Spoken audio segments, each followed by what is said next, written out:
محترم حضرات سامعین کرام، السلام علیکم ورحمۃ اللہ وبرکاتہ۔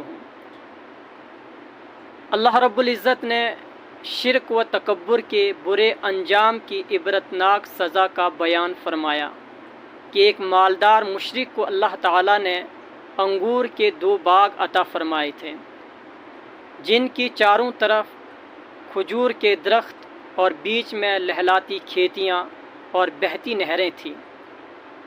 دونوں باغوں میں خوب غلہ اور پھل پیدا ہوتے تھے۔ وہ پھلوں اور مال و دولت کی کثرت کی وجہ سے غرور کے نشے میں چور ہو کر کہنے لگا کہ نہ کبھی میرا باغ تباہ ہو سکتا ہے اور نہ ہی قیامت آئے گی، نعوذ باللہ۔ چنانچہ اللہ تعالیٰ نے اس کے اس تکبر و گھمنڈ کی وجہ سے آسمانی آفت کے ذریعے سارے باغوں کو تباہ کر کے رکھ دیا، کیونکہ اللہ رب العزت ہر چیز پر قادر ہے۔ جب انسان اللہ کی نافرمانی کرتا ہے، تکبر اختیار کرتا ہے، جو اللہ دینے پر قادر ہے، وہ اللہ رب العزت اس کو تباہ و برباد بھی کر سکتا ہے۔ اس لیے ہمیں ہر حال میں اللہ کا شکر ادا کرنا چاہیے۔ ہمارے پاس جو کچھ بھی ہے یہ اللہ نے ہمیں دیا ہے، اس لیے ہر حال میں اللہ رب العزت کا شکر ادا کرنا چاہیے۔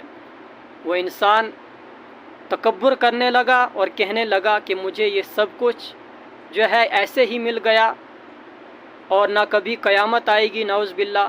اس نے اللہ کی نافرمانی کی تو اللہ رب العزت نے اس کے سارے مال و دولت کو برباد کر کے رکھ دیا اور وہ اپنے برے انجام پر ہاتھ ملتا رہ گیا۔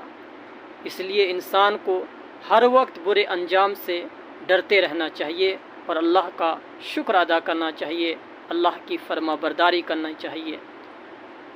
میرے عزیزو، جب ہم اللہ رب العزت کی دی ہوئی نعمتوں کی شکر گزاری کریں گے تو اللہ رب العزت مزید ان میں اضافہ فرمائیں گے۔ اس لیے اللہ فرماتے ہیں لَإِن شَكَرْتُمْ لَأَزِيدَنَّكُمْ وَلَإِن كَفَرْتُمْ إِنَّ عَذَابِي لَشَدِيدٌ۔